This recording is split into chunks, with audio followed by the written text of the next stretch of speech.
Welcome back, children. So I've explained you this chapter, Masha and the Bear, and I have also explained you book exercise 1, where we have done the question and answer, fill in the blanks, and many other book exercises, right? And then in book exercise 2, we have done some grammar portion, and that was nouns. We have learned all the different kinds of nouns and we have solved the questions also. So in book exercise 2, again we are going to learn some grammar portion. Let's see what are those. First we will learn vocabulary. See, children, in the corner you can see homophones. What is the meaning of homophones? So it's written here, a homophone. See, children, phone means what? Sound. Like we have learned phonics. In the same way, phone means sound and homo means one. So homophone means one sound. But how we will define it? A homophone is a word that sounds the same. Just I have told you homophone means same sound. That's it. It is written here that sounds the same as another word but differs in meaning and spelling. So what happened? Meaning and spellings are different but the pronunciation is same. Children, I have made one video where I have explained the differences between homophone, homonyms and homographs. You can check the video in my channel if you want to learn all the three of these things. Okay. So read these pairs of homophones with their meaning. So let's see what happened here. Bear. Just now we have learnt about the animal bear, Masha and the bear. There was a bear. So one more bear is there, B-A-R-E. What is the meaning of both the bear, children? First, bear means a large wild animal with thick fur. Maybe you have seen in zoo or on the in the television and all. On the television. Bear, a part of your body not covered by any cloth. Like many times your mother would have said, okay, don't go outside barefoot. Okay, so you should wear slippers and go out. Now rain, water that falls in drops from clouds. And second, rain means the period of time when a king or queen rules a country. Many times we read in the story the reign of this king was and the timing is written from this to this period. So what you have to do, you have to look at the pictures and take the correct word to describe each. And the children, can you see a beautiful pictures are also drawn here beside two words. So you have to check the correct word. See, H-A-I-R here and H-A-R-E also here. So first hair means what, children? We all have hair on our head. Okay, that grows on our head. And second here means an animal, sorry. It is a small mammal related to rabbit. You all would have seen rabbit. They are so cute. They eat carrots, okay. So it is a small mammal related to the rabbit. Now second one is pale, and here also pale. So first, P-A-I-L, children. Pale is a bucket, as you can see in the picture. But what is the meaning of this pale, children? P-A-L-E. So it means light in color or weak also. The person who is very weak, physically weak, their face will look pale. Okay. Now, it is a fruit we can see, but what is its spelling? Both are pear. But what is the spelling of this fruit? P-E-A-R. Okay. It is a fruit. Sweet and juicy fruit. And this pear means you can say a partnership of two people or sometimes thing also. Like we say a pair of socks. Okay. A pair of shoes, a pair of trousers, so many things. Okay, now come to next one. We can see this red color. What is this? Everyone know that it is a chili. But what is the spelling of chili, children? C-H-I-L-L-Y. But what is the meaning of second chili, where we have written Y in place of E? Sorry, I. So children, this chili means cold, very cold. Okay, now come to the next one. Sail or sail. So children, many times you will see when you will go to the market, everywhere it is written 50% sale, 40% sale, 70% sale, up to 50% sale, like this. So what is the meaning of sale, children? There, it is the exchange of a product of money. Like you will buy something, the cost is 500, so they have put it in sale, so they will give in 300 only. That's sale. Or suppose you are purchasing something, that is also a sale. Okay, now next sail, SAIL. See children, you might you see in the picture, you can see a large piece of fabric here. Okay, what happened? They are hoisted from a mast on a ship. Okay, to catch the wind, and thereby what happened? It moves the ship across the water. So put tick mark on the second one. Let's move to this listening part, listening for details. See children, this is a Chinese folk tale. You have to number the pictures in the correct order to get the story. Okay, so I don't have any story here right now, so we will leave this.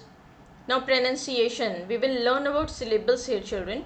What is a syllable? A syllable is the sound of a vowel, and you know we have 5 vowels in English alphabet: A, E, I, O, and U, that we make when we say a word aloud. So let's find out what is a syllable again. The number of times you hear the sound of a vowel, that is A, E, I, O, U, in a word, is the number of syllables in it. It means whenever you say any word and the number of syllables you hear, okay, that is then you can tell that it has 1 syllable or 2 syllable, like this. So okay, let's see example. The word look, when we say look, okay, we can hear only 1 syllable, that is O, but here it's 2 O. So we cannot say that if it has 2 vowels, double O, so it has 2 syllables, no. But when we are speaking, when we are reading it aloud, look, so 1 time only we can hear, so it has 1 syllable. But when we are saying looking, looking, so O and I, we can hear O and I, so here we have 2 syllables children. Now note that the letter Y, too, makes a vowel sound in some words. Like we have learned now that R, H-O-U-R. When we are saying R, H is consonant, but we are writing an R. Why? Because we can clearly hear the sound of O, because H is silent, R, so we write an R. In the same way, fry, cry, try, try, we can hear the sound of I, that is a vowel. So all these words have 1 syllable each children. Now what you have to do here, you have to circle the words that have 2 syllables. Means when you will speak, when you will read out these words, and when 2 times you will get the vowels, okay, while speaking, it means they have 2 syllables, like one has been done for you. Basket. See children, when we are saying basket, we can clearly hear the sound of bas, means A is there, and ket, E is there, so it has 2 syllables. Let us see bench. When we are saying bench, bench, so E, bench, so it has only 1 syllable. Now window, window, again we can see 2 syllables, window, I and O, so let us circle it. Oak. See children, it has 2 vowels, O and A, but when we are speaking oak, we can hear only 1 time, so it has 1 syllable. Now breakfast, breakfast, again 2 syllables are here. Village, village, V and ledge, village, so it has 2 syllables children. Now writing part, different ending to the story. Could the story Masha and the bear have ended differently? Write a different ending to the story in about 80 to 100 words. See children, just you can imagine in your mind that suppose the bear would have found that Masha is hiding inside that cane basket, then what would have happened? Okay, you can just make it more interesting by giving it a different ending. So please just think on your own what you can do, what you can write, okay, what are the things you can add here, and then make it more interesting. I know you all are very creative and you can make the things interesting. Okay, dictation, words for practice. Now you have to listen to your teacher, fill in the blanks with the words she or he reads out. So children, I have taken some few difficult words from the chapter.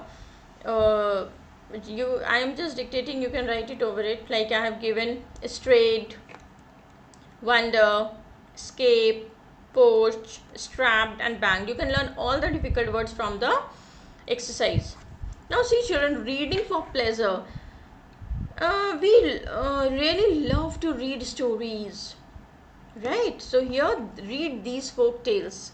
First one is the Brahmin's wife and the mongoose. Children, when I remember when I was a kid, I used to read in this in my book. There was a chapter, the Brahmin's wife and the mongoose. So I'm just going to give hint for both the stories, but you have to find it and you have to read it, because if I will tell you, you're not going to check it on the internet, or you will not ask your parents. I know. So I'm just giving a hint. So children, what happened? The Brahmin and the mongoose. It is a folk tale from India, and it is one of the world's most traveled tales.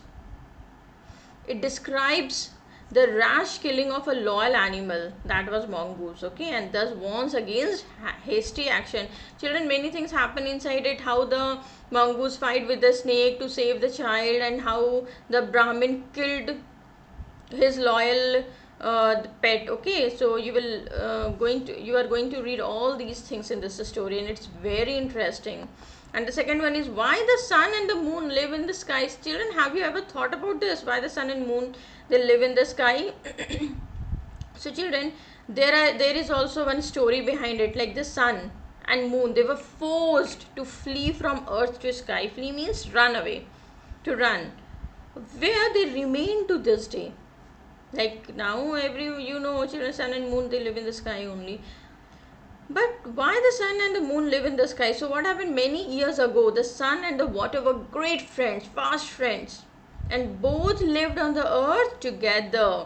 And the sun very often used to visit the water, but the water never returned his visits. Means he never come back to his home, or he never, means the story is like this.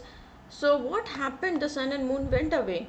They live in the sky. So you will read this story, and I am going to ask you in the next class. So children, our Masha and the Bear, this explanation and book exercise gets over here. That's all for today, children. Thank you.